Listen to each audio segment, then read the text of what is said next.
Bonjour à tous, bienvenue à ce cours Théologos, le dernier cours de l'herméneutique. On est en janvier 2025 et on se réjouit ensemble.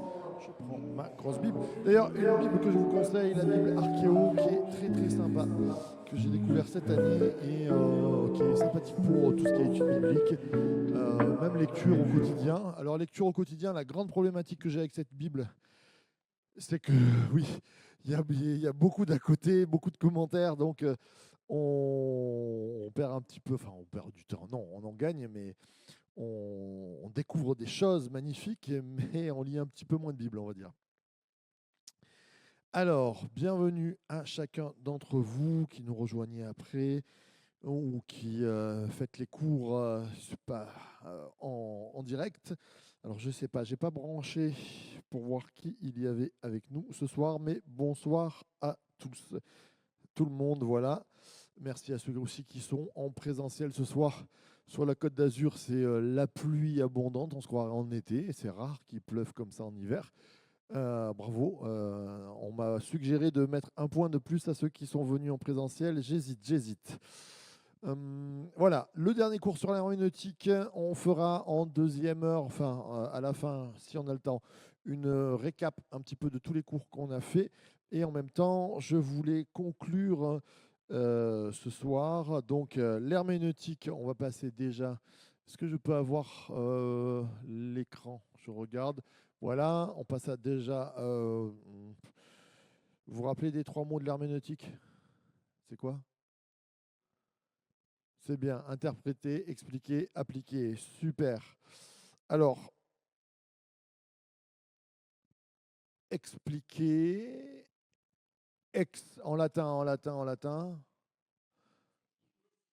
Explicus. Explicus, non, du tout. Explicare, on l'avait dit. Donc, explicare. Est-ce que vous vous rappelez de explicare? Qu'est-ce que ça voulait dire? Il se peut que ça tombe, ça. Sur le... Alors, juste pour dire que la semaine prochaine, il y aura l'examen, donc portant en présentiel. Là, il faudra venir le faire en présentiel avec 40% de la note faite. Pour tous les amis qui voudraient passer l'examen ailleurs qu'en présentiel ici, il me faudra vous le faire passer. On vous enverra les polycopes dans une église avec un pasteur ou avec un enseignant qui vous le fait passer en vérifiant que vous ne trichez pas, parce que sinon, ce n'est pas du jeu, quoi. Voilà. Alors, explicar. Non, on ne regarde pas sur Internet, quand même, jeune homme. Ah. Alors, je l'avais dit. Carré. Oui, carré. Rendre clair ce qui est obscur. Expliquer. Oui, rendre clair ce qui est obscur. Je trouve que la définition est très intéressante. Oui, voilà. Et on va voir un petit peu, pour finir ce cours, combien il est important et combien il est dans la volonté de Dieu d'expliquer. Nous avons un Dieu enseignant, et on passe à l'autre. Notre Dieu est un expliquant. Alors ça se dit pas, hein. C'est un enseignant. Un expliquant, c'est devenu un enseignant. Mais je voulais garder le terme parce que il y a quelque chose d'important dans ce terme latin, qui n'est pas biblique, explicare, mais rendre clair ce qui est obscur. Est-ce que ça vous fait penser à quelque chose de la part de Dieu? Alors beaucoup, oui, mais beaucoup. Mais le clair-obscur de Victor Hugo, non.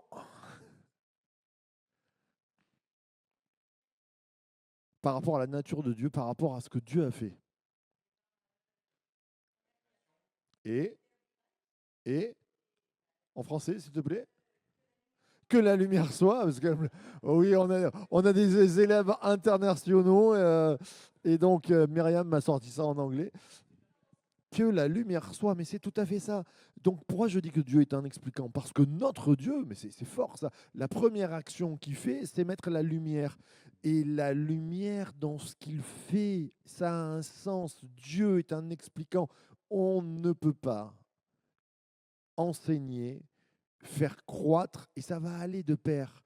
La lumière, c'est ce qui fait croître une plante. Enlever de la lumière, vous ne pouvez pas faire pousser aucune plante sans la lumière.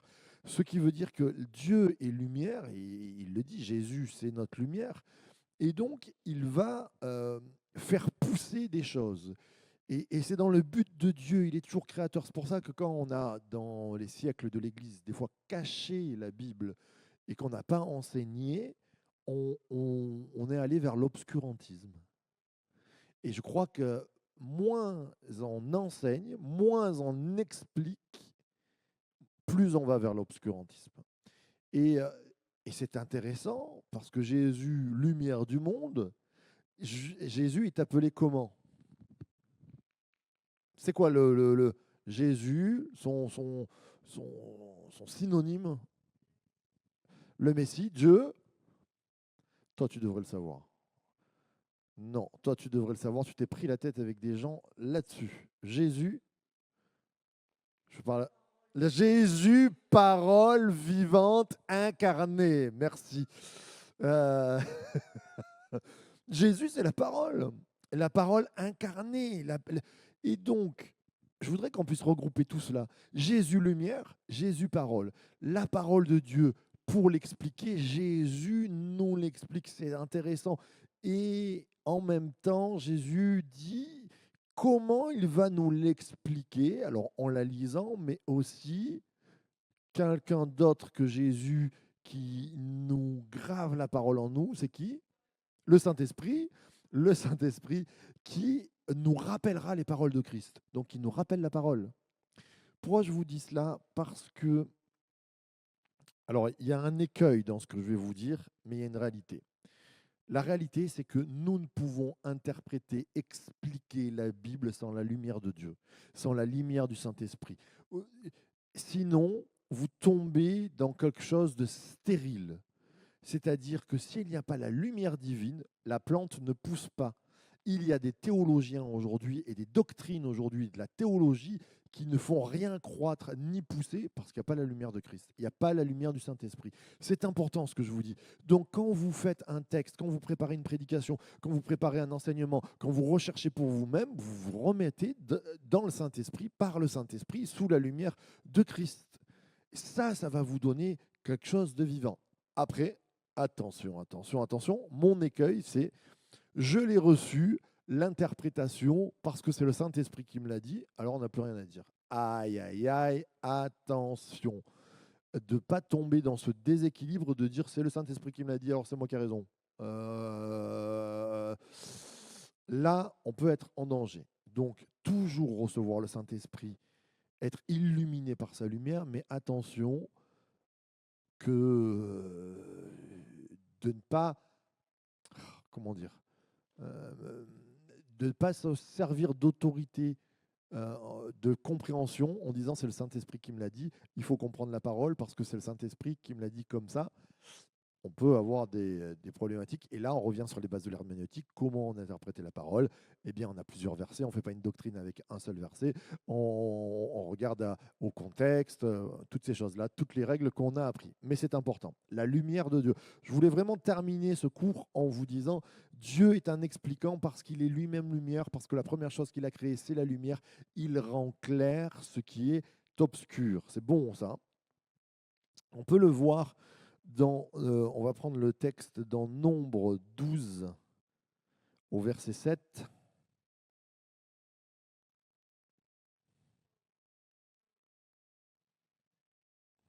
Nombre 12, verset 7. Ça, c'est un passage que vous devriez surligner, souligner, fluoriser,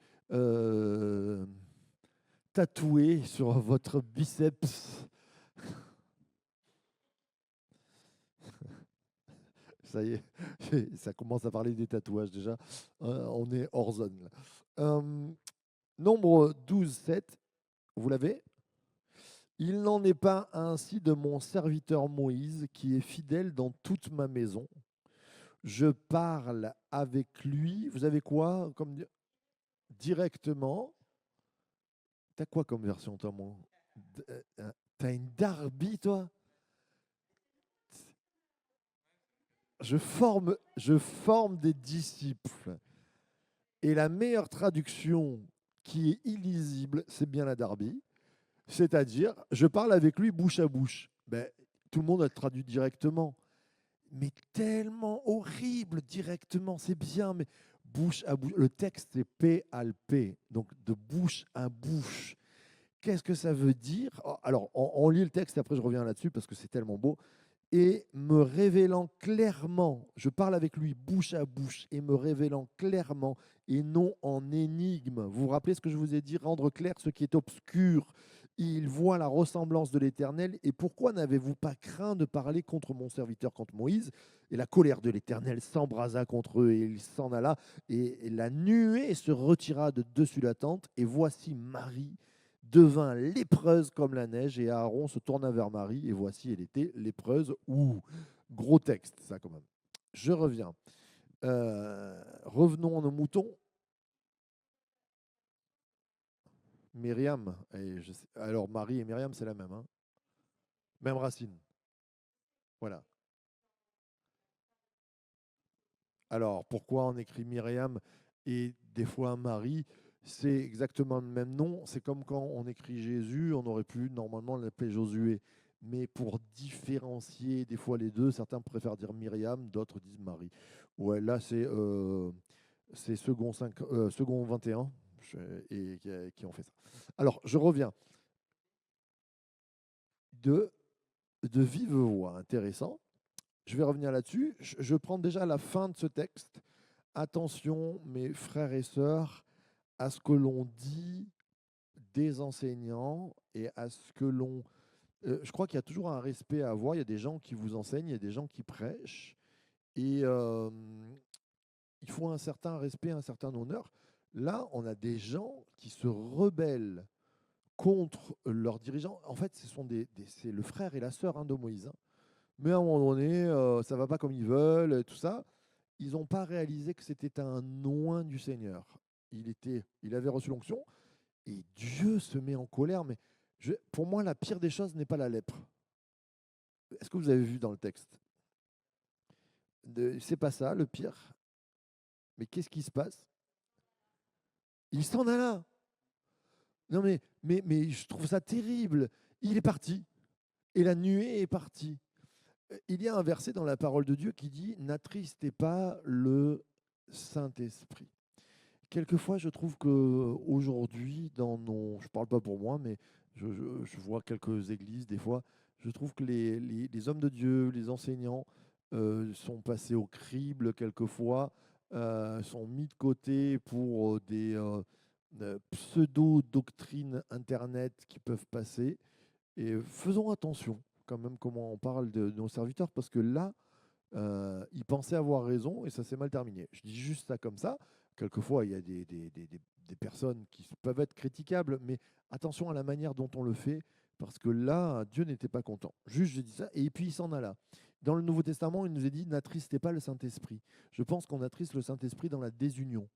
Ce texte nous parle que, et là c'est un point concret, précis, que je vous donne une clé de bénédiction. L'herméneutique, l'explication doit amener à l'unité. Et s'il y a des problématiques dans nos compréhensions de Bible, on doit toujours chercher l'unité.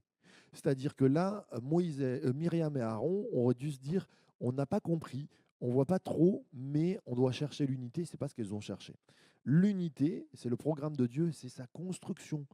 N'attristez pas le Saint-Esprit.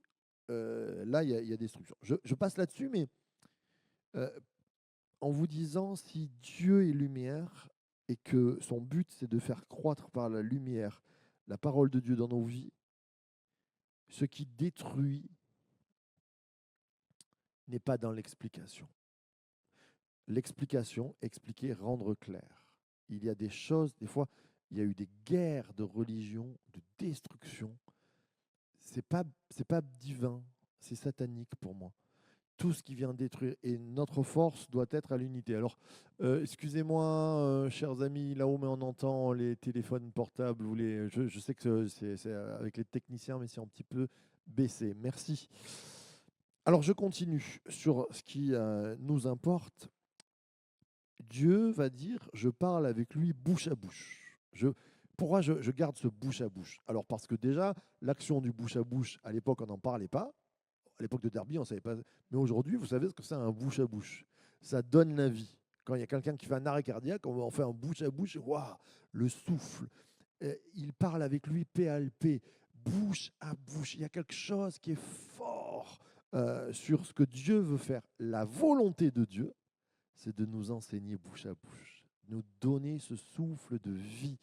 Et il continue, pourquoi je vous parle de ça par rapport à l'explication à l'herméneutique? Parce qu'il lui dit, en me révélant clairement et non en énigme, rendre clair ce qui est obscur. Je crois que, on le verra tout à l'heure, la grande part de toute l'herméneutique, de toute la Bible, elle est explicable.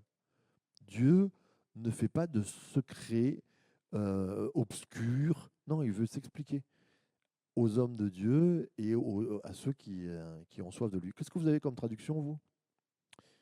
Il lui parle bouche à bouche et vous avez moi j'ai en me révélant clairement. Qu'est-ce que vous avez, vous? Et non, et non en énigme. Et toi, sans énigme, mais il dit quoi avant? On peut mettre un peu de... Ouais, non.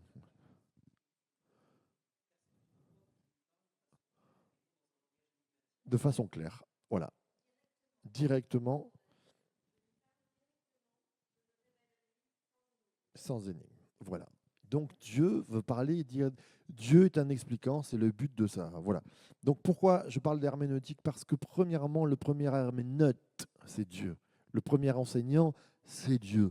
La soif de Dieu, c'est de nous enseigner comme un bon père, il est notre père, hein, je vous le rappelle, notre papa, qui veut enseigner à ses enfants des choses. Donc des fois, quand vous ne comprenez pas, eh bien mettez-vous à genoux, ouvrez vos Bibles, priez et dites au Seigneur, explique-moi. Il n'y a rien de plus beau et Dieu sera heureux de le faire. Amen. On, on- on passe directement à Moïse, parce que là, je voulais vous voir quelques expliquants, quelques enseignants. Notre cher Moïse, né sur les terres d'Égypte, il nous est dit dans Exode 18, un texte que notre cher Timothée apprécie. Exode 18, 18-17, je crois. C'est bon, vous l'avez, les 18-17, non, je pense. Et le beau-père, ça commence par le beau-père. C'est bon, vous l'avez. Les présentiels, vous êtes bon. Et le beau-père de Moïse lui dit, ce que tu fais n'est pas bien. C'est ça, c'est les beaux-pères, hein. Ils voient toujours dans leur beau-fils des trucs qui vont...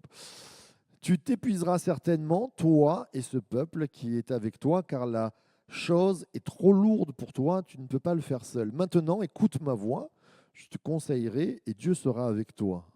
Sois pour le peuple auprès de Dieu et rapporte les affaires à Dieu et enseigne-leur les statuts et les lois, fais-leur connaître la voie dans laquelle ils doivent marcher et l'œuvre qu'ils ont à faire. Amen. Alors, c'est très intéressant parce que Moïse, à cette époque-là, c'est un dirigeant, d'accord? Est-ce que tu veux qu'on mette de la lumière dessus? Non, bon, d'accord. Euh, donc Moïse, c'est un dirigeant, il dirige un peuple. Et nous sommes appelés, quelquefois dans nos ministères, à diriger. Peut-être diriger les enfants, diriger un groupe social, diriger un secteur de l'Église.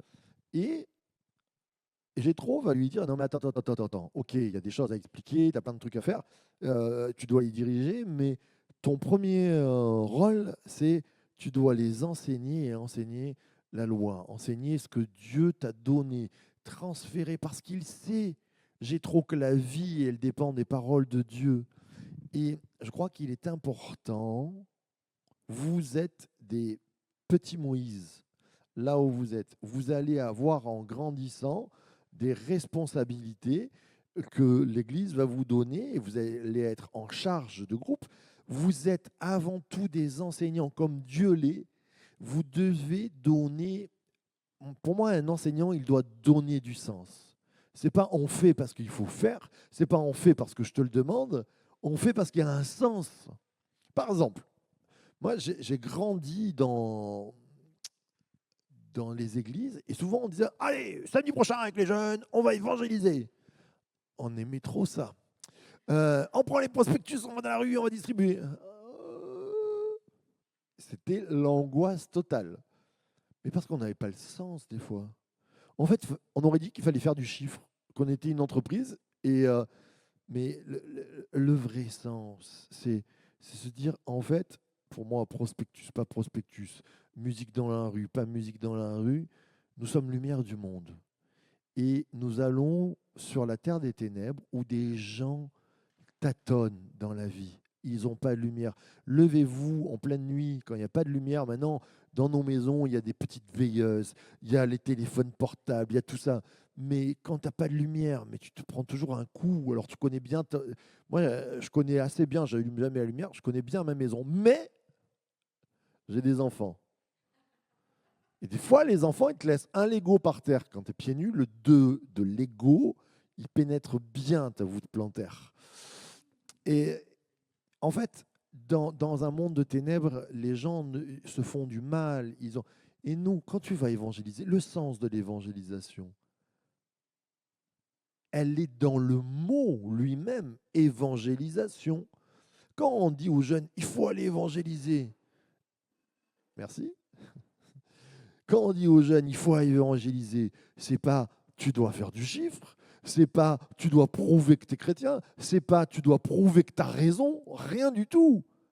C'est de la bonne nouvelle. Évangile, c'est ça donner du sens. On a des mots. Évangile, ça veut dire bonne nouvelle. Évangélisation, je porte une bonne nouvelle. C'est-à-dire que les gens, quand ils doivent me voir, je suis une lumière sur leur chemin. Comment tu vas être une lumière sur ton chemin? Peut-être avec un prospectus, oui. Alors pour moi, j'ai du mal avec les prospectus, tout ça. Mais comment tu dois être une lumière? Et quelle façon tu vas amener ta lumière? Eh bien, la façon que Dieu t'a donné ton talent. Je veux dire, tu ne sais pas chanter, tu ne vas pas te mettre à chanter dans la rue. Tu ne sais pas argumenter. Il y a plein de personnes, on nous a envoyés au combat, on aurait dit le front, tu sais. Moi, je ne suis pas un bon argumenteur. Je donne ça. Alors, qu'est-ce que c'est? Et pourquoi vous croyez en Dieu? Et je n'étais pas, waouh. Mais ce que je sais, c'est que j'aime discuter avec des inconnus, moi. Parler de tout, de rien, dire bonjour. Et bien, avec la force que tu as, on a des lampes halogènes, des fois, on a des phares sur les voitures. Il y a différentes lumières. On a des bougies, on a des lampes à huile. Et bien, peut-être tu as un phare de voiture. Là, dans ton boulot, tu traces, et ben, tu vas amener la lumière là où tu es. Soyons les lumières adaptées que Dieu a mis dans nos vies, mais nous sommes des lumières. C'est ça l'évangélisation. Amen. Donc, dans toutes les cases où vous êtes, donnez du sens à ce que vous faites. Si vous allez être responsable pour enfants, eh bien, on s'occupe des enfants de l'Église, voilà. C'est quoi le sens? Le sens, c'est regardez Jésus, laissez venir à moi les petits-enfants. Eh bien, on va amener les enfants à Jésus. On ne va pas les convaincre. On n'est pas là pour convaincre les enfants que Dieu, il existe, que si tu fais, que tu mens à papa et maman, c'est pas bien. C'est pas ça. On ne fait pas de l'éducation. On amène les gens à Jésus. Laissez venir à moi les petits-enfants. Avec les petits-enfants, qu'est-ce qu'on fait? On les amène à Jésus. Basta. C'est lui qui fait. C'est ça le but. Et je crois que c'est important de donner du sens à ce que nous faisons. Et on pourrait parler de tous les secteurs. Même pour le ménage, il y a du sens dans le ménage. La raison pour laquelle on le fait, c'est important. Peu importe dans quel secteur on est. Le ménage, le café. Alors, donne-moi un sens pour le café. Eh oui, je fais le café à l'église parce que le pasteur me l'a demandé. C'est quoi?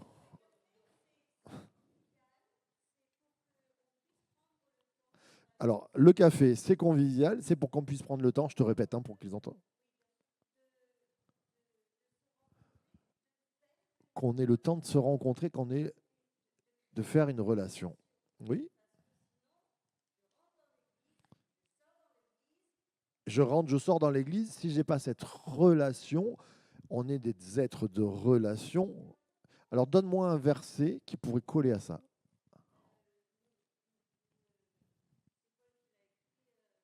Allez. Oui.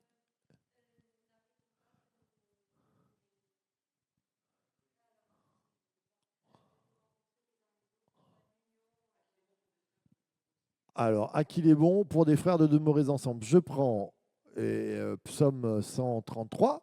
Je prends, par exemple, d'autres versets. Allez, on cherche. Le faire, aiguise le faire pour le café. Oh, je ne prendrai pas ce verset-là parce que les gens, non, c'est. Regardez, tu dis quoi, toi? Non, je pense pas. Lazare sort parce qu'il était endormi et qu'il fallait réveiller. Allez, je prends ça. Non, mais tu sais que j'aime bien ça.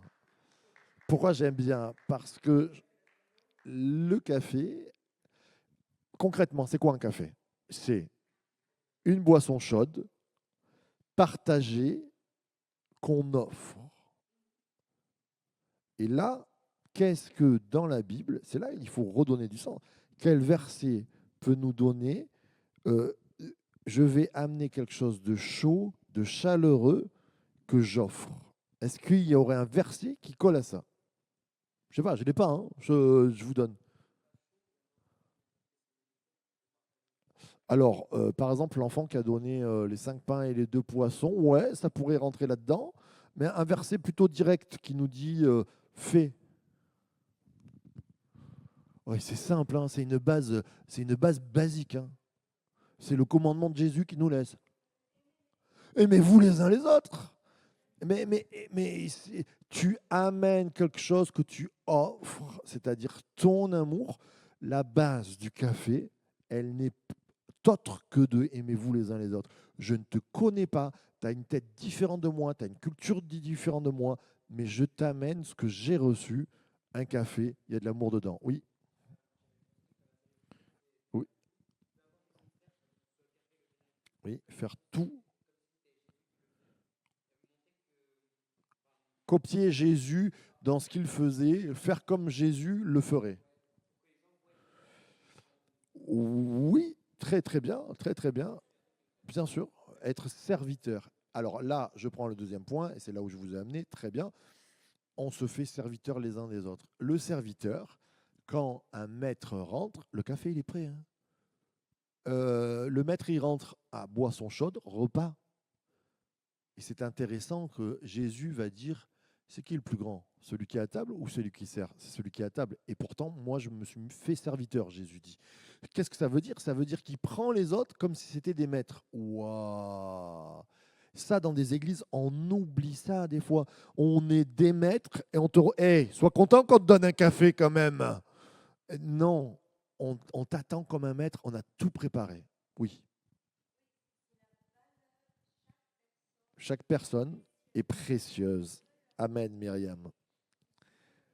On veut leur montrer qu'ils sont importants parce qu'ils sont importants aux yeux du Père. Si aux yeux du Père, ils sont importants pour nous. S'ils ne sont pas importants pour nous, c'est qu'on n'a rien compris. Donner du sens. OK? Allez, on avance. La volonté d'enseigner des bons rois. Alors, j'ai dit des bons rois parce qu'il y a des mauvais rois dans la Bible. Il y en a quand même une petite papardelle. Eh bien, les mauvais rois, souvent, ils n'enseignaient pas, même ils oubliaient la loi. Les bons rois, eh bien, d'une manière ou d'une autre, ils l'enseignaient. Citez-moi un bon roi. David. David, est-ce qu'il nous est dit à un moment donné qu'il prend la loi, qu'il la lit à tout le monde, tout ça? Ouais, d'accord. Oui. Si. Qui? Dites-moi où? Il a chanté, dansé.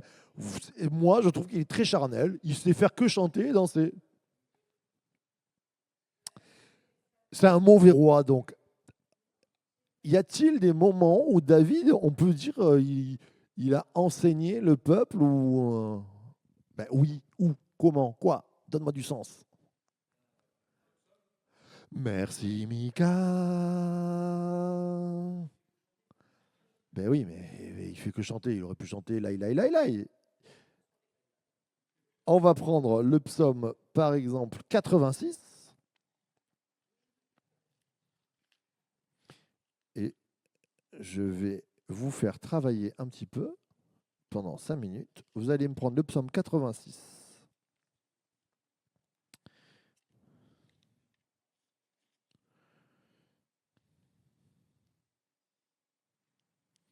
Et il y a quelques versets quand même. Vous me sortez en rapidos, en 5 minutes, l'enseignement que notre cher, je ne sais pas quel auteur a écrit, oui, vous le savez, c'est le roi David, eh bien, il va faire passer un enseignement à sa manière. Allez, c'est parti.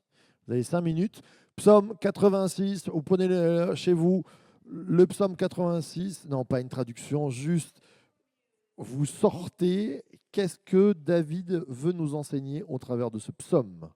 Quel enseignement il veut nous donner? Je vais allumer la lumière dans la salle un peu plus.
Voilà, pour ceux qui nous rejoignent, on est sur le psaume 86 et on regarde ce que David veut enseigner au travers de quelle est son herméneutique, quel est son enseignement.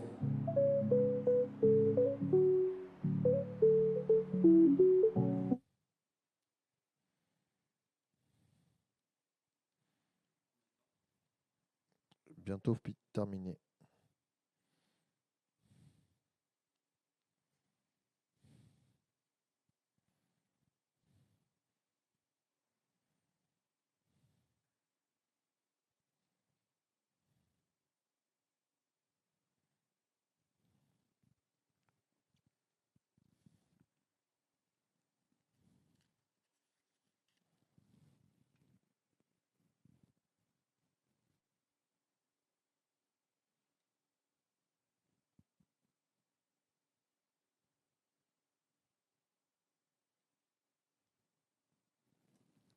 encore une minute.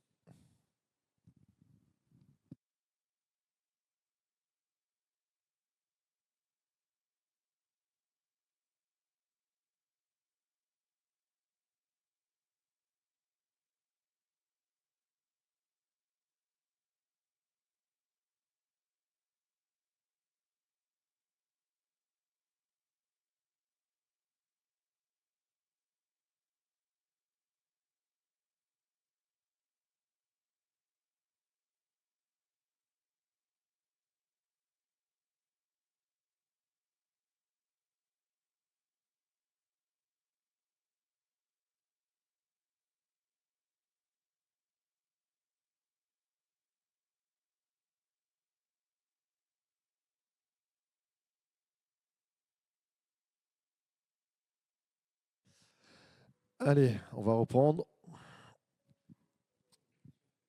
Psaume 86.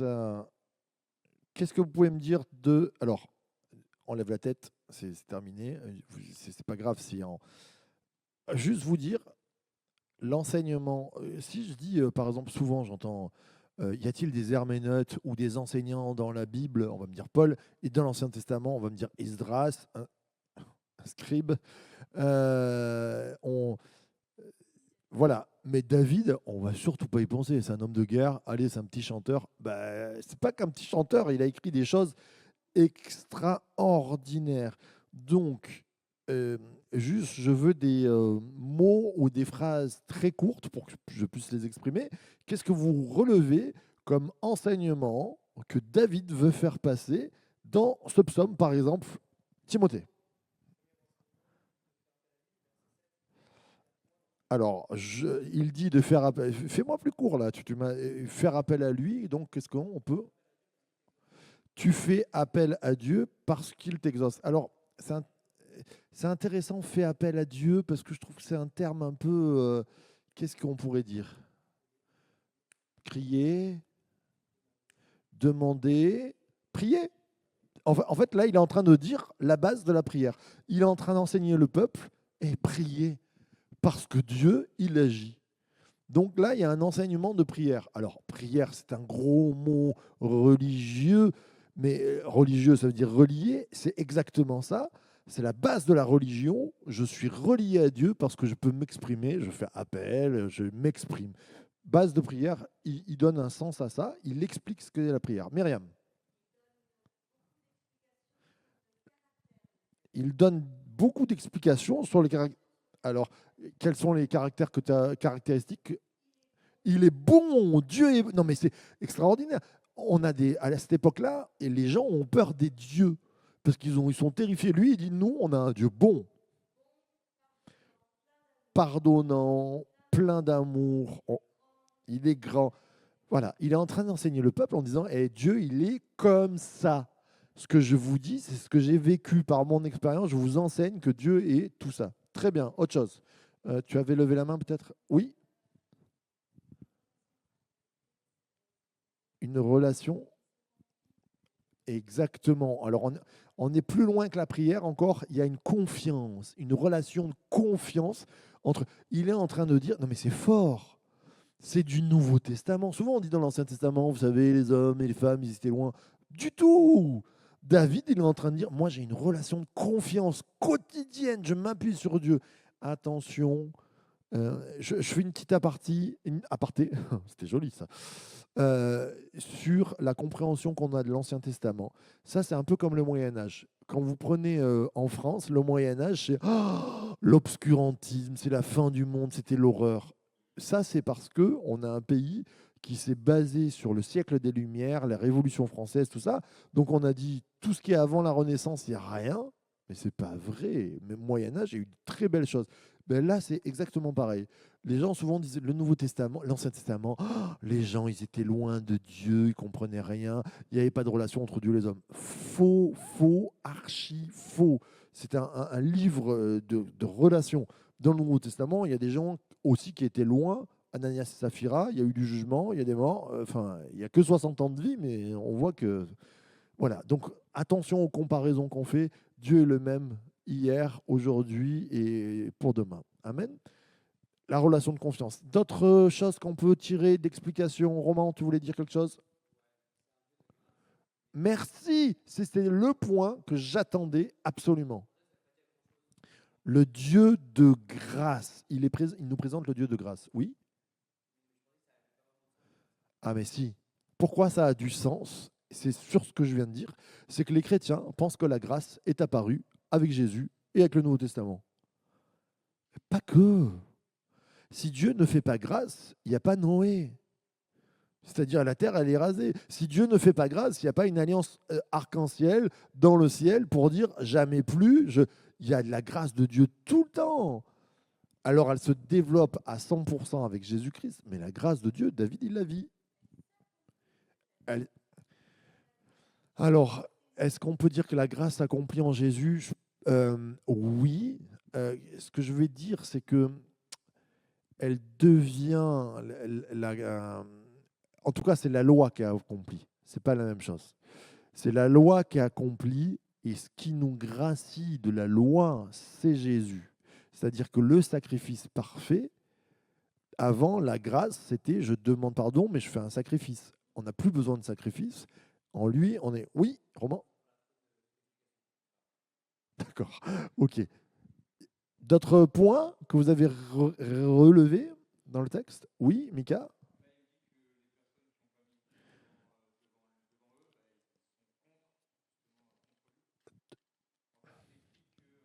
Il dit que les ennemis, ses ennemis, en fait, c'est souvent parce qu'ils sont ennemis de Dieu. Ouais, ok, intéressant. Alors, ça, dans l'enseignement, oui, on peut dire que les gens qui sont... Souvent, on croit que le monde extérieur va nous aimer parce qu'on est plus cool ou pas.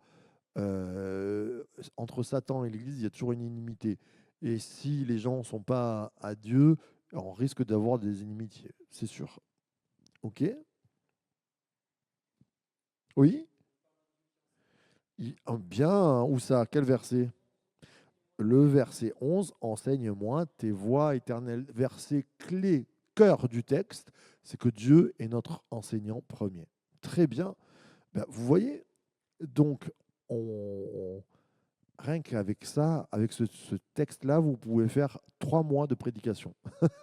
Non, c'est grandiose, grandiose. Et vous vous apercevez que David n'a pas enseigné à la manière d'un scribe, mais avec le talent qu'il avait, qui était d'écrire des poèmes et des chants. N'oubliez pas que vous pouvez enseigner avec les talents que Dieu vous a donnés, là où vous êtes, dans la carrière où vous êtes. Amen. Ça va? On est toujours là. Allez, on avance. Un autre roi dont je veux vous parler. Oui? Alors, c'est pas un roi. Asaph, tu veux dire? Alors, Akab, non. Akab, il n'est pas très enseignant. Non, c'est un mauvais roi. Mais Asaph, c'est pas un roi, mais c'est un psalmiste. D'accord? Il va écrire des psaumes. Je voulais vous parler de Josaphat. Josaphat, un des meilleurs rois dont on oublie des fois le nom. Il y a Ézéchias, Josaphat, des grands noms. Un des meilleurs, Josias. On va prendre dans 2 Chroniques au chapitre 17. 2 Chroniques, chapitre 17 au verset 6. Je ne vais pas vous faire travailler, on va juste le lire là. Est-ce qu'il y a des questions sur Internet, mon cher ami?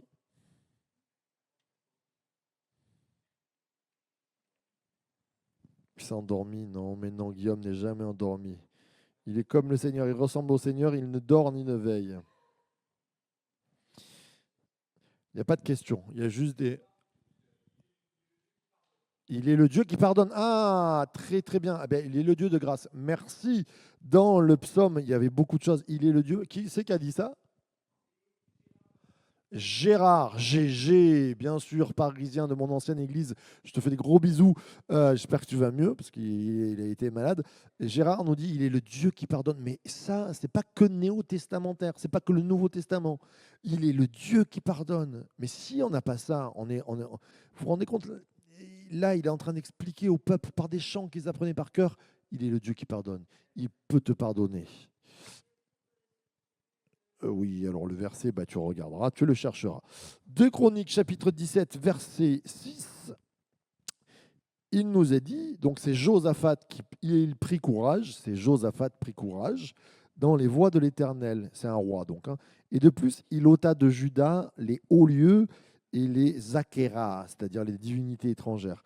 Et la 3e année de son règne, il envoya ses chefs Ben-Hahil, Abdias, Zacharie, Nathaniel, Nathanaël il est là, Michée, pour enseigner dans les villes de Juda, et avec eux les Lévites, Shemaha, Netania, Zébadia, Asraël, et Séméramoth, Jonathan. Il y a des parents, là, vous pouvez donner des prénoms un peu exotiques, hein.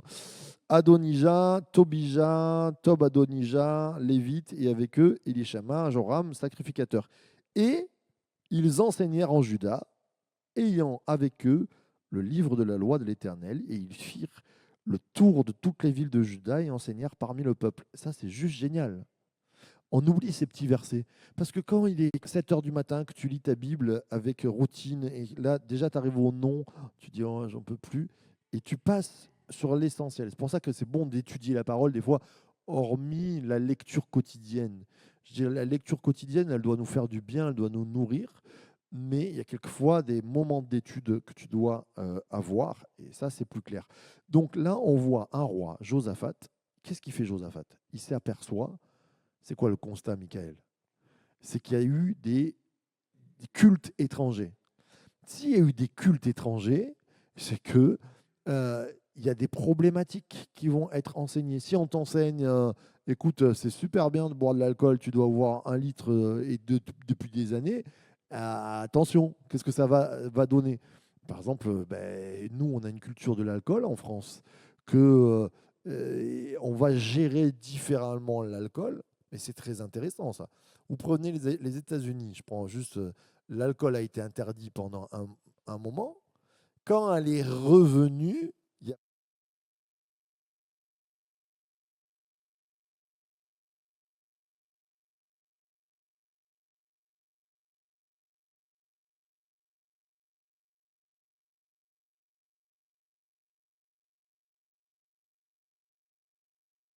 3 litres de bière. Pouf. Et ils n'arrivent pas à gérer parce que il y a un côté enseignement. Ben, dans tout, on doit être enseigné. Et je crois que là, c'est intéressant. Dans la loi de Dieu, Josaphat dit, il y a eu un mauvais enseignement. Il y a eu un enseignement d'autres cultes. Je vais envoyer, pas à Jérusalem, mais dans toutes les villes, des Lévites et des enseignants. C'est intéressant, des Lévites et des enseignants, parce que les Lévites, ce sont des...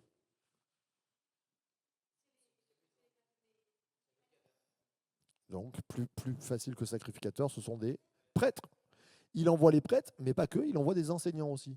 Il y avait une différence, ça c'est intéressant. Alors, je ne sais pas à quoi on pourrait comparer ça, mais je crois que dans les églises, il y a des enseignants et il y a aussi des prêtres. C'est-à-dire, le prêtre, c'est celui qui relie l'homme à Dieu. Il a un message euh, de jonction.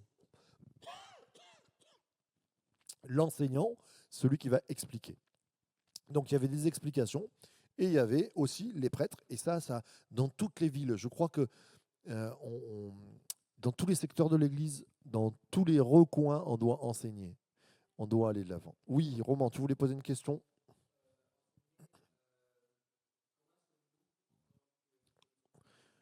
Comment, en tant que nous qui ne connaissons pas bien la parole, on peut enseigner? Alors, c'est ce que je disais au début. En fait, dans toutes les zones, euh, il y a un petit garçon, comme je disais dimanche dernier à l'école, qui a enseigné. Quand quelqu'un une petite copine, elle lui a dit, oh, je doute de l'existence de Dieu. Lui, dans sa vie, il avait vécu et il a dit, mais tu te rends pas compte que dans ma vie, moi, j'ai demandé à Dieu, ça a changé ma vie. Ben, il est en train de l'enseigner. Il est en train de lui dire, comme là, j'ai demandé à Dieu et Dieu, il touche ma vie. Voilà, c'est à sa hauteur. Il n'est pas en train de lui expliquer le mystère de l'iniquité. Tu vois, là, il faudra qu'il attende un peu. Mais il lui explique ce que lui, il a vécu. Nous sommes, ce que je disais, comme Dieu est un expliquant, nous sommes des lumières. Le fait de porter la lumière, la bonne nouvelle, évangéliser, c'est pas convaincre l'autre, c'est amener la bonne nouvelle. Exactement. Exactement. Voilà. Pour convaincre, c'est plutôt sur des débats un petit peu comme ce soir. On essaie de se convaincre de la doctrine et de travailler là-dessus. Super. Je ne peux pas te dire, j'ai pas regardé, mais ça se pourrait bien. Et Zacharie, Abdias, j'ai pas regardé et je ne suis pas assez bon pour te répondre là-dessus. Voilà. On a les rois, on a eu Moïse, qui on peut avoir qui enseigne un peu dans la parole de Dieu, Ancien Testament. Les femmes, oui, ça en fait partie. Oui, et donc? Oui, mais elle est quoi? Elle est juge, ok, pas que. Elle n'est pas que enseignante. Il est dit quoi? Elle était quoi? Non. Toi qui as fait les juges, tu devrais le savoir. Elle est. Non, elle n'est pas tout. Eh bien, tu m'as pas tout dit. Elle est. Merci, j'entends là-haut. Prophétesse. Mais non, tu ne l'as pas dit. Alors, les prophètes, pour moi, les prophètes dans l'Ancien Testament sont presque tout ce qu'on n'imagine pas. On imagine souvent le prophète, celui qui voit, le voyant, celui qui voit au loin, celui qui comprend ce qui va arriver. Là, 80% des prophètes sont des prédicateurs, des gens qui ramènent à Dieu le peuple, des revivalistes. Ils disent réveillez-vous. Sortez de là. Et en ça, Déborah, elle est prophétesse, elle fait lever le peuple pour aller au combat, quoi. Elle y va. Elle prophétise pas que Jésus va arriver, hein. Le côté prophétique, c'est beaucoup enseigner le peuple. Oui, Roman. On reste sur les prophètes, on verra tout à l'heure. Donc, je vais vous prendre Daniel, chapitre 9, verset 10.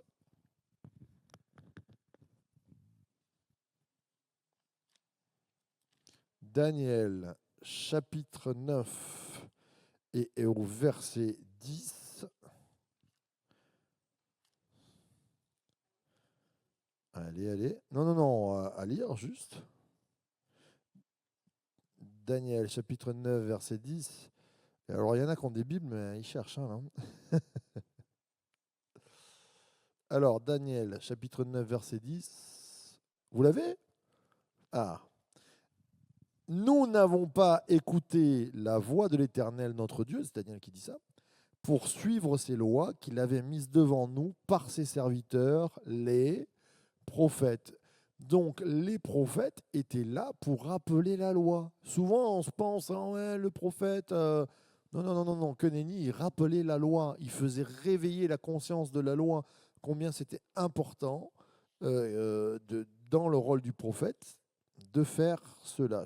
Je cherchais juste Déborah. Nanana. À cette époque, Déborah, je pense que Timothée s'en rappellera jusqu'à la fin de sa vie, verset 4, à cette époque, Déborah, une prophétesse. Avant d'être juge, elle est prophétesse. D'accord? Et elle fait lever. Donc les prophètes, ils ont un rôle d'enseignement clé.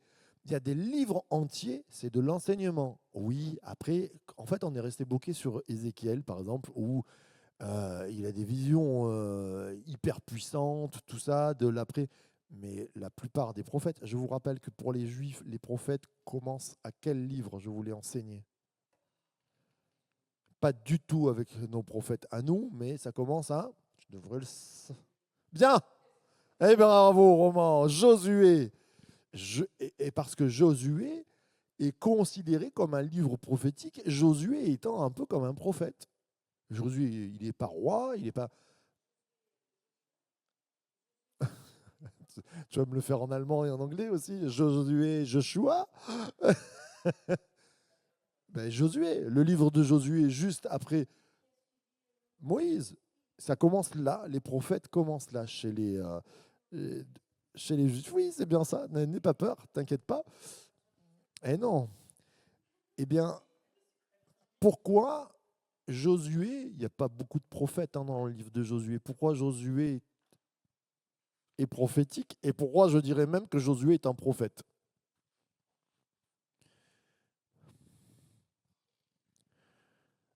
Qu'est-ce qu'on vient de dire? Alors, citez-moi un verset clé du livre de Josué. Merci. Il y a des... Il faut que ce soit plus rapide là-bas. Alors, Josué 1, 8 à 9, tu veux bien nous le lire? Personne clé. Je vous aiguise. Tch, tch, tch. Mais oui, il faut, il faut. Clac. Josué 1, 8 à 9. Chut. Viens ici, viens essayer de nous le lire, Roman. Allez. Roman, viens ici. Coucou. Allez, bravo, Roman. Quel âge tu as, Roman?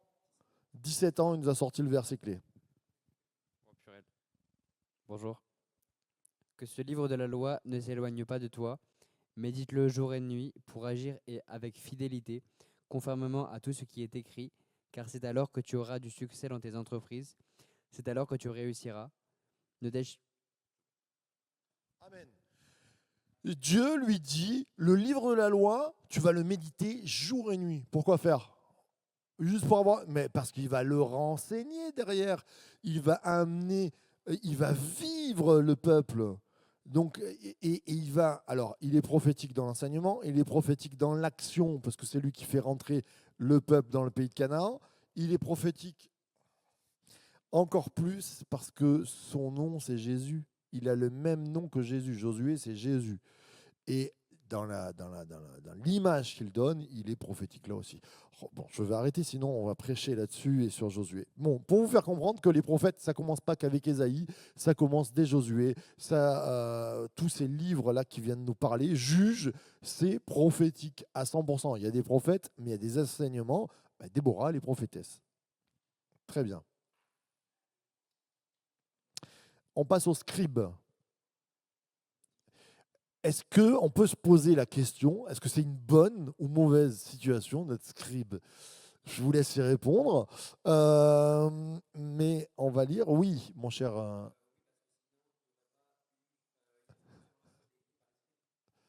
Certains évangiles. C'est- Oui. Oui, alors un scribe, qu'est-ce que c'est un scribe? C'est un écrivain. C'est quelqu'un. Attention là-bas. Un scribe, c'est un écrivain qui va. Alors, c'était un dur métier, hein. Il ne fallait pas faire d'erreur. Sinon, on prenait et tout le livre, on le mettait. Ça y est, là-bas, il y a des fous rires, c'est terrible. Ils sont sur Otis. Les scribes, donc c'était des écrivains et en même temps des enseignants. Ils n'avaient pas que le côté écrivain ou relecture, ils avaient aussi le côté enseignement. Et un des plus connus dans la Bible, un des plus connus dans l'Ancien Testament, il y a un livre, j'en ai parlé tout à l'heure.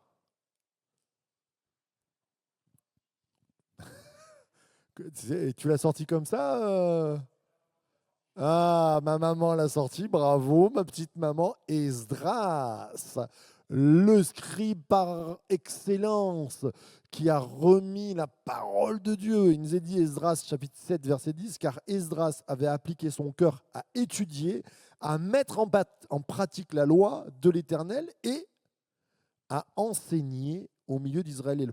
Prenez-le par cœur, ça.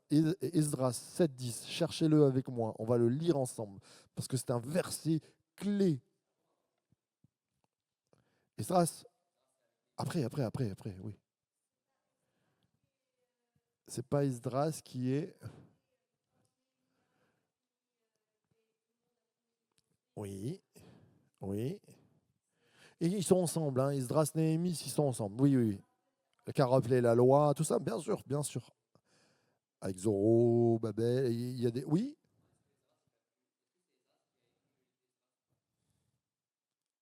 oui.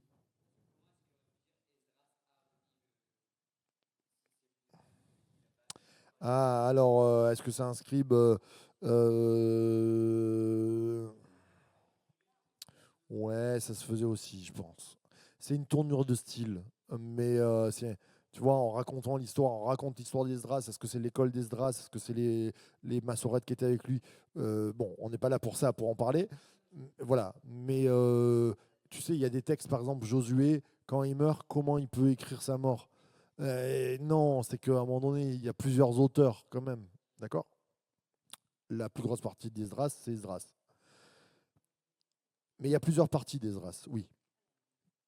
Alors, chapitre 7, verset 10, c'est bon, vous l'avez? Vous avez mis du temps à trouver Esdras. C'est pas grave. Allez. Donc, on revient dans un petit quart d'heure. Esdras, Néhémie, Esther. Juste avant Esther, vous avez Esther.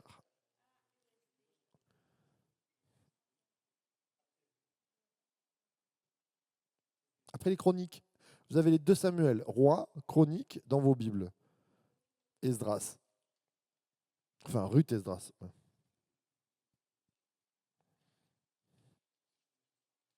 Allez.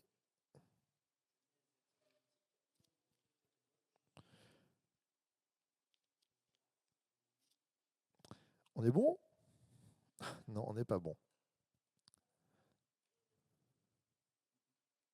C'est parce qu'on a la lampe de poche et tout là. Allez, bon, je le lis, Myriam, c'est pas grave. Car Esdras, on le lit bien, écoutez-le bien, Esdras 7.10, car Esdras avait appliqué son cœur, premièrement, à étudier, deuxièmement, à mettre en pratique la loi de l'Éternel et à enseigner. Maintenant, c'est une clé pour nos vies. Toi qui es devant ton écran, toi qui es en présentiel, toi qui veux travailler, qui veut enseigner, l'herméneutique, la base de l'herméneutique, elle est là, Esdras 7. Tu ne pourras jamais enseigner si tu n'as pas étudié et si tu n'as pas mis en pratique. Les gens qui ne mettent pas en pratique sont des menteurs. Alors, ce n'est pas ChatGPT qui va te apprendre à étudier. Non, il faut se poser, il faut se mettre là, bien que ça peut être pratique, je pense. Mais l'enseignement, tu prends des cours, tu lis ta parole, tu avances, tu la travailles. Soyez maître de vos Bibles, disait Spurgeon, et puis mettez-la en pratique surtout. Ça ne sert à rien d'enseigner si tu ne mets pas en pratique les choses. Et d'ailleurs, on ne devrait enseigner que les choses qu'on met en pratique presque. Franchement, si on n'arrive pas à les mettre en pratique, ben on devrait se taire. Tu vois, sur certaines choses, mettez en pratique la parole de Dieu. C'est pour ça qu'il y a une grande, dans l'enseignement, par exemple, il y a toujours un temps, même s'il y a la grâce, mais on est porteur de quelque chose de puissant. On ne peut pas faire n'importe quoi dans la vie sans se repentir et continuer à enseigner. Des fois, quand on fait des erreurs, ben, on demande pardon. C'est aussi ça, l'enseignement. C'est qu'on a une vie de repentance. La repentance, c'est demander pardon pour ce qu'on a fait. Avoir des exemples. On ne peut pas avoir frappé nos voisins et puis ne pas se repentir et enseigner derrière aimons-nous les uns les autres. Tu vois, il y a une problématique. Ok. On va faire la pause. Et après, on passera au Nouveau Testament. C'est une petite pause de 3 minutes. C'est parti. Petite musique.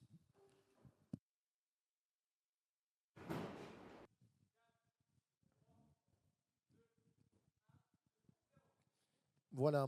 On reprend le cours. Je n'ai pas vu la réponse en live. Est-ce qu'il y a quelqu'un qui a répondu à est-ce une bonne situation d'être scribe ou pas? J'aimerais quelques réponses. Je plaisante.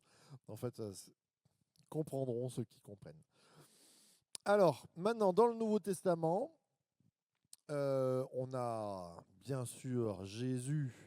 Tu peux mettre l'autre affiche, s'il te plaît. Comme herméneute, celui qui vient expliquer, celui qui vient dire, Alors, par exemple, donnez-moi un verset, sans me dire la citation du verset, mais à peu près dans l'esprit du verset, un moment où Jésus va enseigner, expliquer la parole de Dieu. Oui.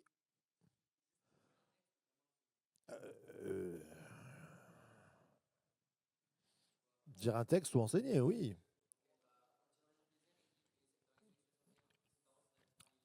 C'est ce que je voulais. Quand il revient du désert, quand il commence son ministère, il va dire cette parole est accomplie, Ésaïe 61. Aujourd'hui, cette parole est accomplie, les boîtes marchent, les sourds entendent. Et là, il prend la parole et il explique et il dit ça, c'est moi. Et il explique. Mais non, il n'a pas fait ça, c'est moi. Mais c'était très bien. Oui, Jean 1. Alors, oui, parce que Jean 1 va parler que Jésus est venu parmi les hommes, il était la lumière du monde, et il était la parole, tout à fait. Jean 1, c'est une description de l'œuvre de Jésus. Magnifique. Alors, Jésus, on pourrait passer euh, des heures sur ce qu'il a enseigné. Euh, Par exemple, vous prenez Matthieu, les béatitudes, vous avez la base de l'enseignement de Jésus. Alors c'est très intéressant parce que les béatitudes sont à prendre, c'est comme un enseignement, sont à prendre à la lettre, mais aussi au sens figuré. Il n'y a pas que du sens propre dans les béatitudes. Il y a du sens figuré. C'est-à-dire, si ton œil est pour toi une occasion de chute, arrache-le. Si vous l'arrachez, c'est que vous n'avez pas compris le sens de Jésus. Et il y a beaucoup de côtés assez extrêmes. C'est pour ça que quand on se sert de Matthieu, des béatitudes, de ce discours de Jésus, attention à qu'est-ce qu'on en voit. Par exemple, quand il va parler de l'adultère et du mariage, c'est dans ces moments-là, il y a quelque chose d'extrême chez Jésus, c'est-à-dire qu'il va pousser, quand il dit, quand tu regardes une femme, tu es en adultère, oui et non. Concrètement, non, c'est pas un adultère, mais ce qu'il est en train de dire, c'est pousser au paroxysme, à l'extrême la pensée, comme si ton œil est pour toi une occasion de chute, arrache-le. Ça ne veut pas dire arrache-le, ça ne veut pas dire que l'homme est en adultère, ça veut dire que ce petit commencement peut t'amener loin et qu'il vaudrait mieux que des fois, tu n'aies pas d'œil, mais ne l'arrache pas. C'est prends au sérieux cette tentation que tu as dans ta vie. Prends au sérieux cette petite dérive parce que le salaire du péché, c'est la mort. Et là, c'est extraordinaire. Le salaire du péché, c'est la mort. Tu ne meurs pas, enfin, quand tu pêches. Normalement, à moins de prendre, je sais pas, oui, allez, le suicide qui t'amène à la mort, mais le salaire, ça veut dire c'est pas de suite. Tu ne reçois pas ton salaire le premier jour, ni le deuxième jour, c'est à la fin du mois. Amen. D'ailleurs, voilà. Donc Jésus, je passe assez rapidement sur Jésus. D'autres enseignants dans le Nouveau Testament. Oui, une question, Roman.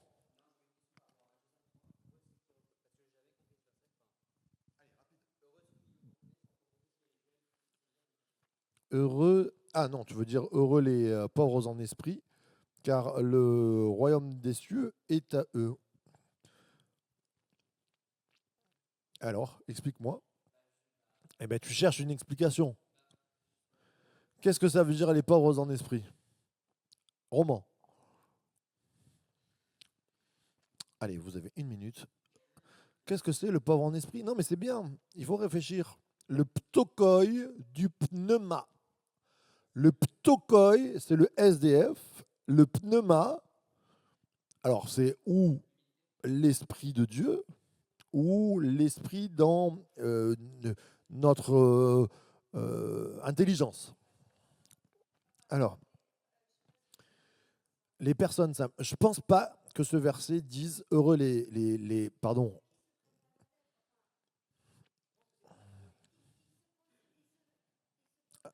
Ils ne se posent pas trop de questions et ils agissent. S'inquiète pas, ils sont simples.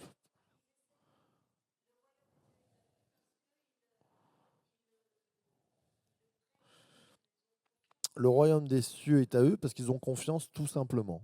Dieu l'a dit, ils le font. Oui, ils ne se prennent pas la tête. Oui, mais je ne suis pas sûr. Je veux dire après. Hein. Oui, Il y a un peu des deux. C'est-à-dire des deux quoi? Les gens qui auraient un manque d'intelligence seraient dans cette case-là. Mhm. Désolé, je grignote. Oui.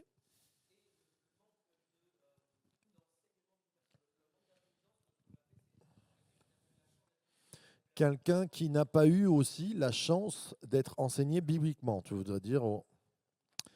Alors, oui, sur toutes les deux cas, mais je pense pas. Pour, euh, euh, En fait, la problématique serait que, pour moi, je pense que heureux les pauvres, c'est que tout le monde en y est. Les intelligents doivent être dans cette case. Les docteurs de la loi doivent être dans cette case. Donc, c'est pas un manque ni une simplicité, c'est un SDF est dépendant. C'est-à-dire, pourquoi un SDF est dépendant à cette époque-là? Il est dépendant de, il fait l'aumône. Quand il fait l'aumône, il dit Tzedaka, fais-moi justice.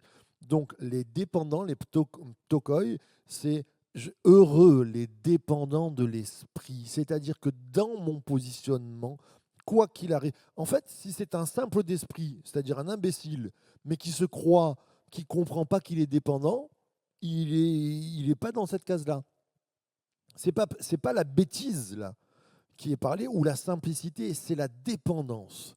Celui qui se dit dépendant de Dieu, le royaume des cieux est à lui.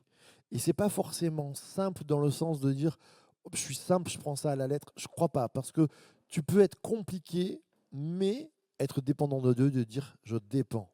Quoi qu'il arrive, je suis en dépendance de lui. Tu comprends?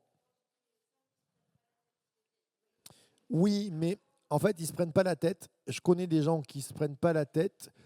En fait, ils sont cool. Ils vont dire oui, bon, ben, Jésus l'a dit, Jésus le fait. C'est pas, je pense pas que ce soit là le. Ça serait plutôt heureux ceux qui ont un cœur d'enfant. Là, j'opterais pour ça. Là, je pense que c'est plutôt une dépendance. Voilà. Si je peux me permettre. Mika l'avait compris. Oui, exactement. Ça marche un peu plus parce que là, ils sont dépendants de quelque chose. À un moment donné, c'est pas parce que que tu connais bien ta Bible. Des fois, je rencontre des enseignants, tu commences à leur dire quelque chose, ce sont des sachants. Bah, tu sais tout, quoi. Bon, ben, mais t'as rien compris. Mais oui, parce que la sagesse des hommes, elle est folie aux yeux de Dieu. Donc moi, je me place toujours comme un petit enfant. Vous savez, la dernière fois, je ne l'ai pas dit en prédication, je l'ai oublié dans mon point, mais je parlais avec Colline. Et Colline, qui n'est pas une grande érudite, désolé si elle écoute, mais elle ne se positionne même pas comme ça, comme une grande théologienne ou quoi que ce soit. Elle fait partie de la communication, tout ça. Et on parle du Notre Père, et je parlais de que ton nom soit sanctifié. Et elle m'a donné une clé, parce que je parle, et je dis, bah, sanctifié, c'est ça. Et elle me dit un truc que j'aurais dû penser depuis des années, mais parce qu'on est pris dans notre façon de penser, notre tradition, jamais on en a parlé. Elle me dit, mais dans le Notre Père, il y a le Saint-Esprit. Je dis, on peut le voir un peu au travers de la puissance. À toi le règne, la puissance. Mais je dis, c'est vrai qu'on ne le voit pas trop, et pourtant, c'est vrai qu'on peut. Et elle me dit, ben, pour sanctifier, saint, c'est un peu la même racine, Saint-Esprit. Punaise, j'avais jamais pensé. Ce que je veux dire, c'est que restons enseignables. Je n'apprends pas que des grands professeurs, et je ne me positionne pas en tant que théologien. Je suis là avec ma responsable com qui me dit, moi ça me fait penser au Saint-Esprit, elle sort ça comme une enfant, c'est une clé, une perle, dans le sens de dire, mais oui, que ton nom soit sanctifié, il ne peut être sanctifié que par le Saint-Esprit. Qu'est-ce qui sanctifie le nom de Dieu? On ne peut pas le nettoyer, le nom de Dieu, mais on lui rend honneur parce que le Saint-Esprit habite en nous. Je trouve ça juste génial. Et des fois, il y a des enfants, ils me parlent de Dieu, ça m'enseigne. Restons enseignables. Voilà, sur des clés comme ça qui peuvent être vitales. C'est bon? Alors, Le Nouveau Testament, qui y a encore dans le Nouveau Testament qui pourrait être enseignant? Bien, Étienne. Pourquoi Étienne? Juste avant sa mort, il nous fait une prédication extra. Nous, on aurait été là. Non, s'il vous plaît, ne nous la payez pas. Oui, alors Abraham, lui, il y va. Hein. Il y va. C'est extraordinaire, quoi. Tu- Stéphane. Stéphane en anglais. Oui, Stephen. Et oui. Non, mais dans les Bibles anglais, ça a donné Stephen. Tout à fait. C'est ça. Mais, et non, regarde, racine française, comment appelle-t-on les gens de Saint-Étienne? Les Stéphanois. T'as tout compris. Eh oui, c'est intéressant. Hein. Bon, là, on va pas rentrer là-dessus. Étienne, donnez-moi d'autres noms. Paul, qui a écrit un tiers au moins du Nouveau Testament. C'est juste énorme. Il explique. Alors, Pierre, c'est pas de la philosophie, mais c'est écrit comme de la philosophie. C'est profond. Vous prenez un paragraphe, vous pouvez y passer des jours dessus. Donc, on ne lit pas Pierre non plus. Comme je disais, juste avant de se coucher, un petit verset Seigneur, ça va me faire du bien. Il y a des moments, Éphésiens 1, accordez-vous un bon temps pour. Vous pouvez le lire comme ça fait toujours du bien, mais c'est bien de l'étudier. Donc, Paul, d'autres enseignants? Timothée? D'autres enseignants? Allez, au moins des noms de.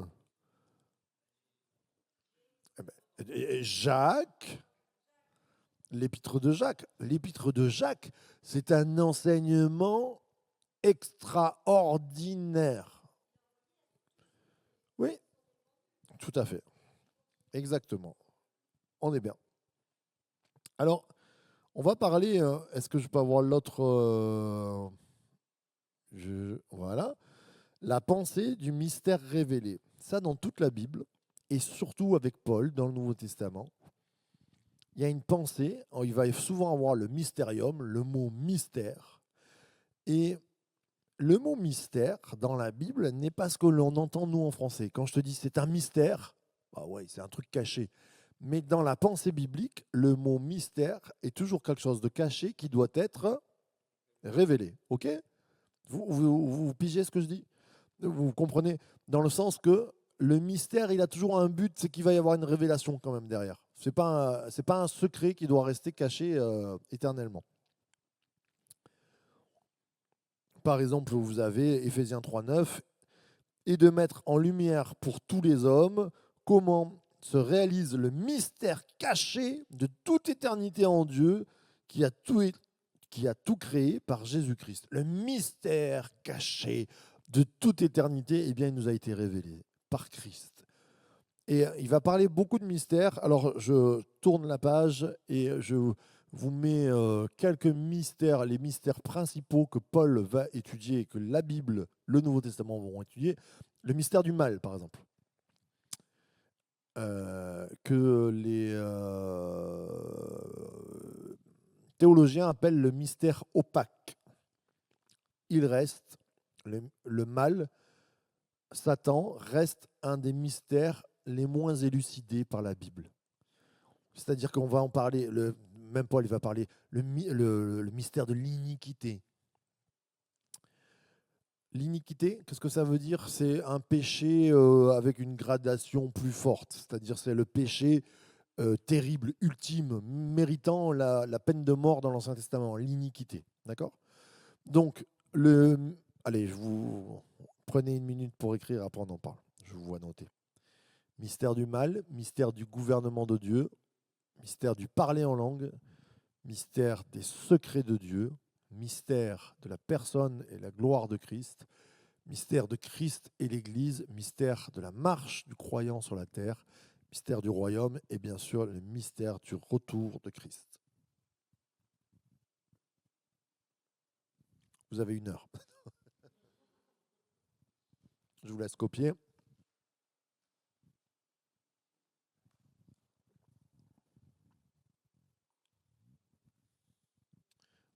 Il y en aurait d'autres, mais c'était intéressant. Je trouvais, c'est pas de moi cette classification, mais je trouvais à peu près intéressant et d'une vue globale.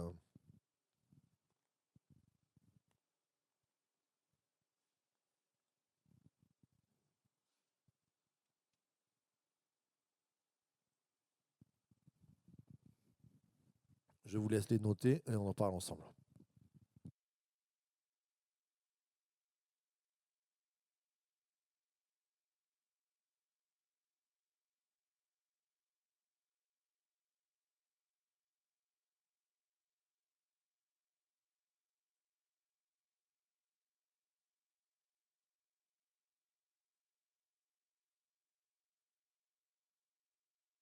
À quel point, Myriam? Non, je t'attends.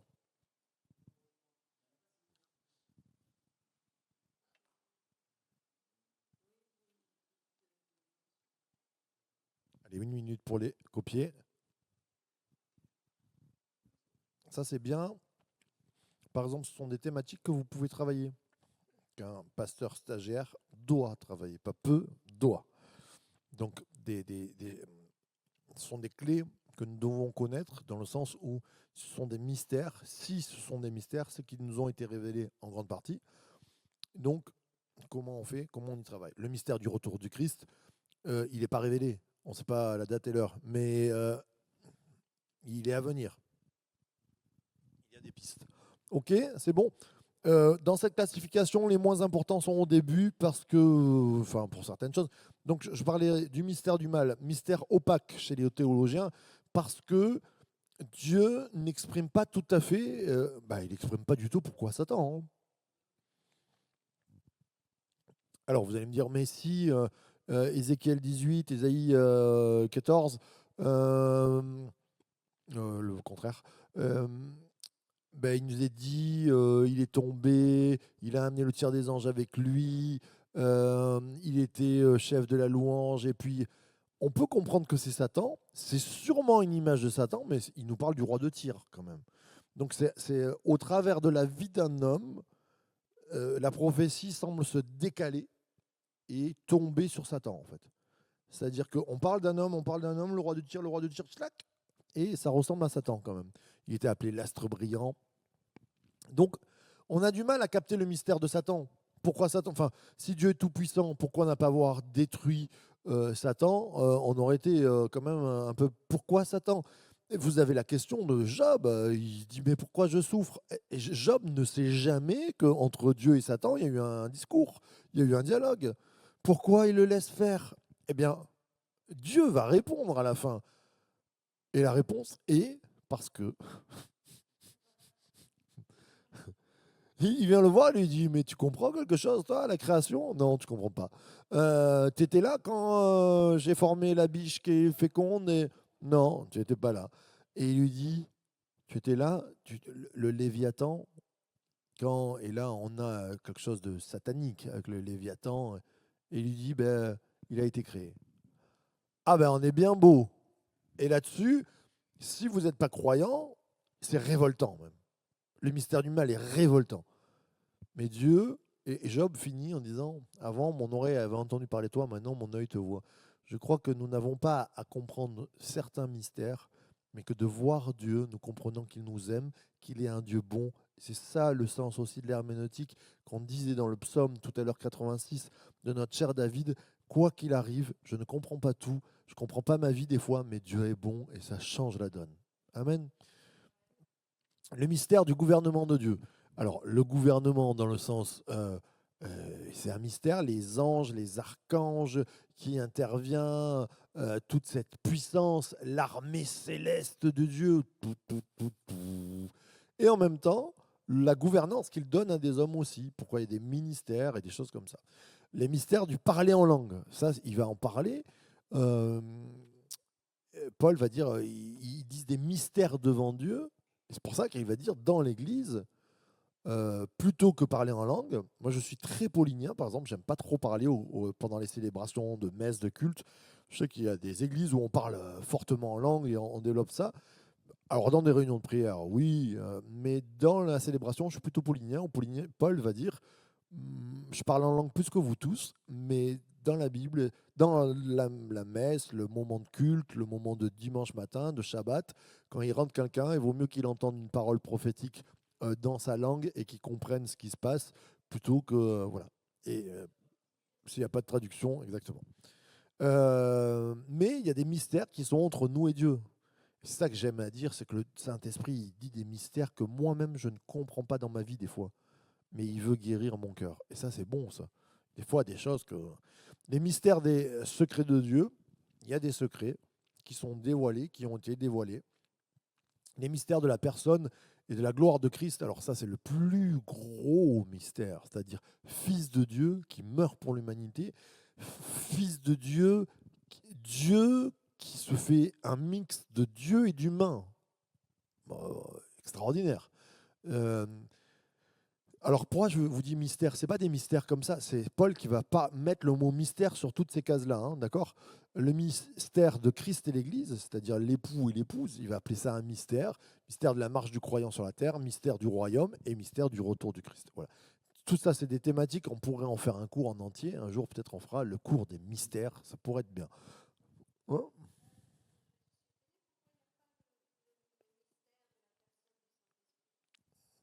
Parce qu'il n'en parle pas comme ça. Il ne met pas le mot sur le mystère du Saint-Esprit.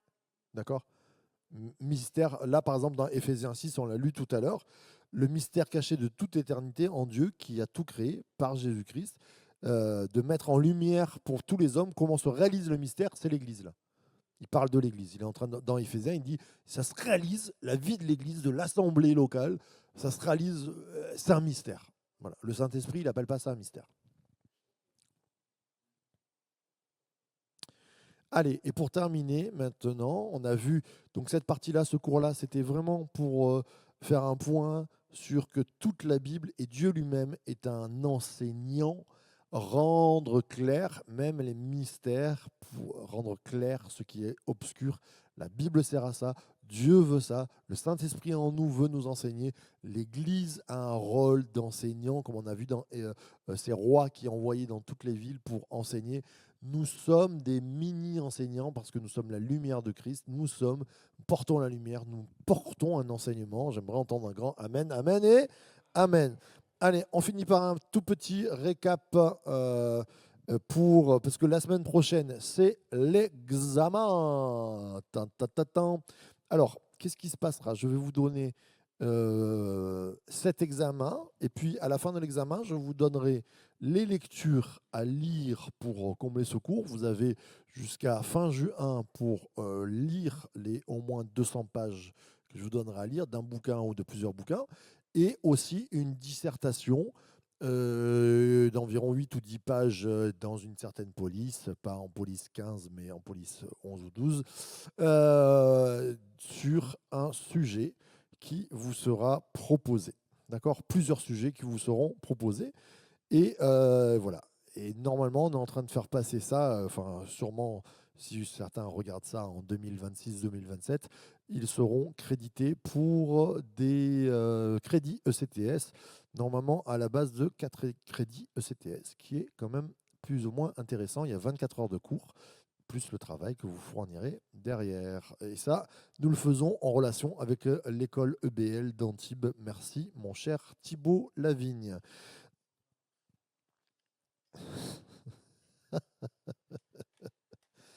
Alors, le petit récap, je vous donne juste. Le premier cours, c'était avec Thibaut, bien sûr. On s'est régalé. C'était une introduction à l'herméneutique et c'était juste génial. Alors, il y avait une petite différence. Peut-être je la mettrai dans le cours, dans les questions, dans l'examen. La différence entre ces petits mots, ces 3 mots, entre enseigner, expliquer, et, voilà, sur le observer, exactement. Très bien. OIA. Voilà. Alors, après, on avait vu la christologie dans le cours 2. parce que je trouvais que c'était une base à amener, surtout le Nouveau Testament, mais toute la Bible se tournait vers Christ. Et je vous avais dit, euh, n'oublions pas, même si je suis très christologique, que nous sommes aussi pneumatologiques et théologiques, dans le sens que où Dieu le Père, Dieu le Fils et Dieu le Saint-Esprit sont à étudier. Mais voilà. Le troisième cours, troisième, quatrième, cinquième et sixième, ce sont les méthodes exégétiques. Comment interpréter un texte? Nous avions commencé par les méthodes, par exemple, comment les Juifs faisaient. Après, on avait vu dans l'histoire, dans le Moyen Âge, par exemple, et puis jusqu'aux méthodes historico-critiques, la méthode narrative. Vous vous rappelez la méthode narrative? C'est surtout sur les textes, les récits, qui étaient très intéressantes, mais aussi la méthode historico-critique. Alors, qu'est-ce que c'était la méthode historico-critique comme ça, juste? Oui, mais alors qu'est-ce qu'on mettait? Il y a quoi dans la méthode? La culture, le contexte du temps, le contexte du texte aussi. Vous ne sortez pas un verset, le lieu, toutes ces choses-là. On commençait par quoi dans une méthode historico-critique? On commence par quoi? On lit le texte et on le traduit. On essaye de chercher. Et si on ne sait pas le traduire, on prend plein de Bibles. J'applaudis à deux mains, et si j'en avais trois, j'applaudirais à trois mains notre cher Mika, qui, ça fait un an qu'il est à l'église. Il a eu la Darby à Noël, il a la seconde, il a la NBS. Qu'est-ce que tu as encore? Martin, la Summer et la second 21. Alors, je dis juste ça en papier, quoi. Eh bien, c'est très bien. Parce que panne d'électricité, panne de réseau, tu as encore ta traduction.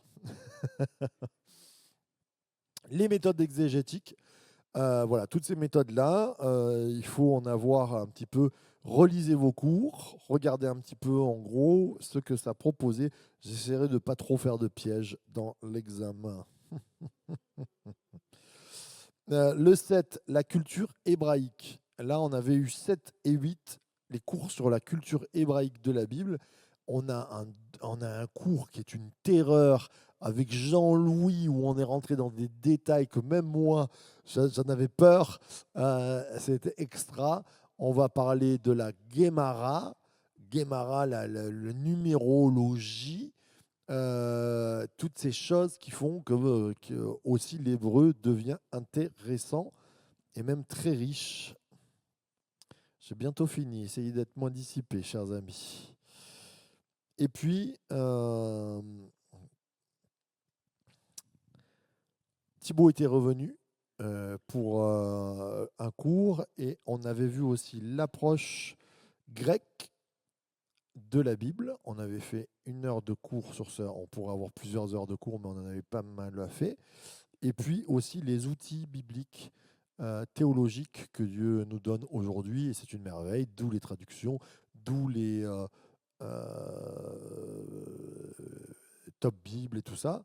Et même, j'allais dire, les intelligences artificielles, bah, c'est intéressant. Moi, je trouve, la dernière fois, j'ai vu un collègue taper donne-moi 8 versets sur l'amour de Dieu. Bah, je trouve ça bien. Google ne le fait pas. Et quelquefois, c'est plus compliqué avec une recherche top Bible, tout ça. Je trouvais ça intéressant. Voilà. Euh, et puis, culture et influence du monde aussi, on avait vu ça. La culture de la Bible, elle est grecque, elle est hébraïque, mais elle est aussi avec la Mésopotamie, toutes ces choses-là. Et puis ce dernier cours que nous venons de faire. Voilà, un récap avant l'examen, vous dire, euh, il n'y aura pas de piège. La note, elle compte sur 40%, je crois, de l'examen. C'est pour ça qu'on aura 40 questions. Et on aura une dissertation aussi qui coûtera 40 points. Vous avez les lectures, je crois, et la présence au cours qui vous font 20%, ce qui est bien. Je vous remercie de cette soirée. Y a-t-il des questions? Beaucoup de questions? Aucune? Là-haut? Pardon? Amen. Exactement. Donc, pour tous ceux qui sont en ligne, si vous voulez passer les examens, eh bien, la disserte, ce n'est pas un examen, mais l'examen, je ne le ferai jamais passer en ligne, parce que bah, sinon, vous le faites chez vous, vous reprenez les cours et c'est pas. Voilà. Vous le passez, je l'envoie à l'adresse de votre responsable ou de votre pasteur, et c'est lui qui vous le fait passer. Et vous aurez alors on va voir, 1 heure et demie pour faire l'examen. OK? Tout va bien? Pas de questions? Semaine prochaine, examen. Oui, oui, oui. Semaine prochaine, je finalise. Je ne l'ai pas fait là, mais je finalise les lectures que vous aurez à avoir. Il y avait un livre, j'espère qu'on peut l'avoir, que Thibaut avait proposé. C'est juste pour savoir si on peut l'avoir ou pas. Voilà. Voilà. Non, moi, non, mais je ne vous demanderai pas de tout lire, mais de lire 100 pages à l'intérieur, par exemple. D'accord? Ouais, bon. Oui, c'est bien d'avoir une belle bibliothèque aussi. Eh bien, je vous souhaite une belle et bonne soirée. Soyez bénis. Et puis, à Source de vie de Georges Toubi. Et puis, on se retrouve prochainement pour d'autres cours. Alors, je sais que je vais faire à l'EBL le cours des juges. On va voir pour les enregistrements comment on va le faire. Peut-être que je le ferai ici aussi. On va voir. Je l'avais déjà fait. Ça sera un cours qui comptera avec Ruth, je crois, 3 crédits. Ça peut être intéressant. Voilà. Soyez bénis. Oui, une question? À bientôt. Au revoir.